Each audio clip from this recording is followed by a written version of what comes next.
নমস্কাৰ আপোনালোক সকলোকে মোৰ চেনেল কাংকানা সেলফ ফৰ্মলৈ স্বাগতম জনাইছো।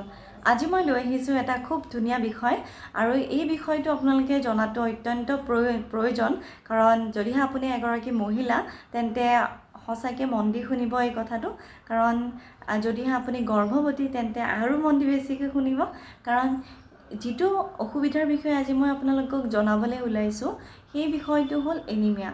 এতিয়া আপোনালোকৰ মনত এইটো প্ৰশ্ন নিশ্চয় আহিছে যে এনিমিয়া মানে কি?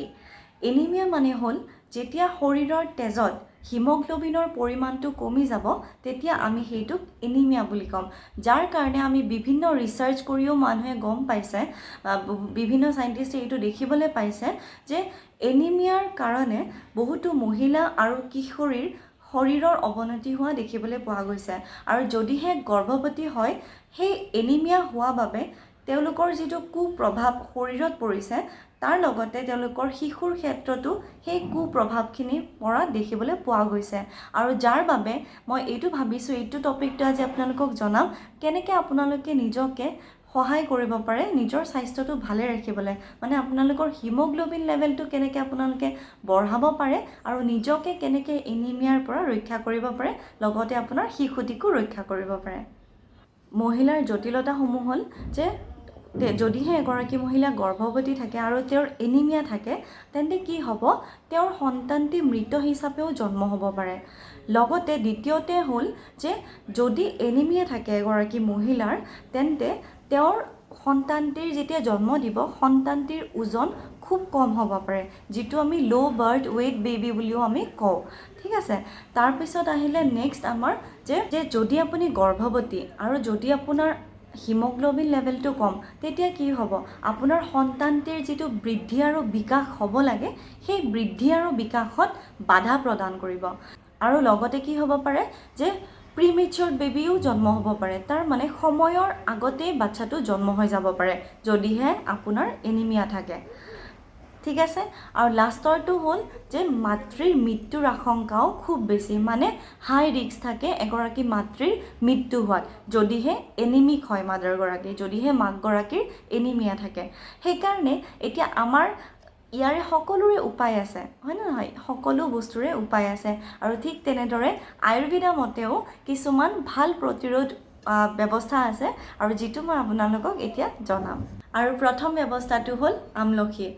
আমলখিয়ে কেনেদৰে সহায় কৰে কাৰণ আমলখিত থাকে ভিটামিন চি আৰু ভিটামিন চিয়ে আমাৰ শৰীৰত আইৰণটো শোষণ কৰাত সহায় কৰে আৰু যাৰ ফলত আপোনালোকে কি কৰিব পাৰে আমলখিৰ ৰস মৌৰ লগত মিহলাই নিতৌ খাব পাৰে আৰু সেইটো কৰিলে আপোনাৰ শৰীৰত আইৰণৰ পৰিমাণ বৃদ্ধি হোৱা দেখিবলৈ পাব।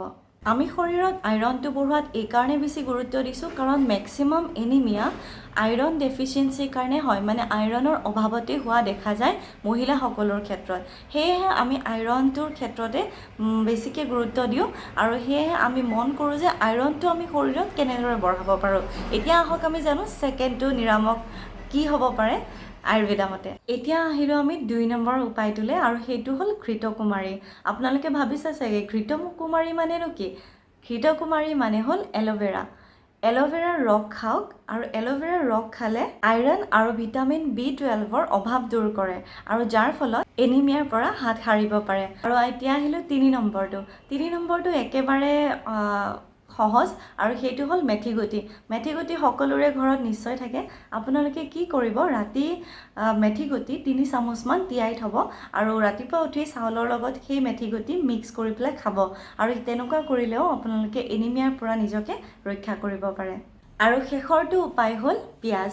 হয়, পিঁয়াজটো এটা খুব ইম্পৰ্টেণ্ট ঔষধি দ্ৰব্য বুলি আমি ক'ব পাৰোঁ এনিমিয়াৰ ক্ষেত্ৰত কাৰণ পিঁয়াজত আইৰণ থাকে ছালফাৰ থাকে আৰু কপাৰ থাকে। পিঁয়াজ আপোনালোকে কেঁচাও খাব পাৰে ৰান্ধিও খাব পাৰে কিন্তু পিঁয়াজটো যেনেকৈ খালেও আপোনালোকৰ গাতে যাব বা শৰীৰতে লাগিব আৰু সেইটোৱে আপোনালোকক সহায় কৰিব।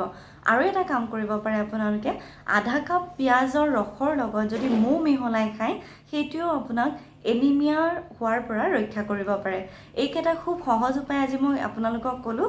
প্ৰথমটো হ'ল আপোনালোকৰ আমলখি ঘৃতকুমাৰী মানে এল'ভেৰা, তাৰপিছত মেথি গুটি আৰু লাষ্টৰটো হ'ল পিঁয়াজ। ঘৰুৱা চিকিৎসা কৰিব পাৰে।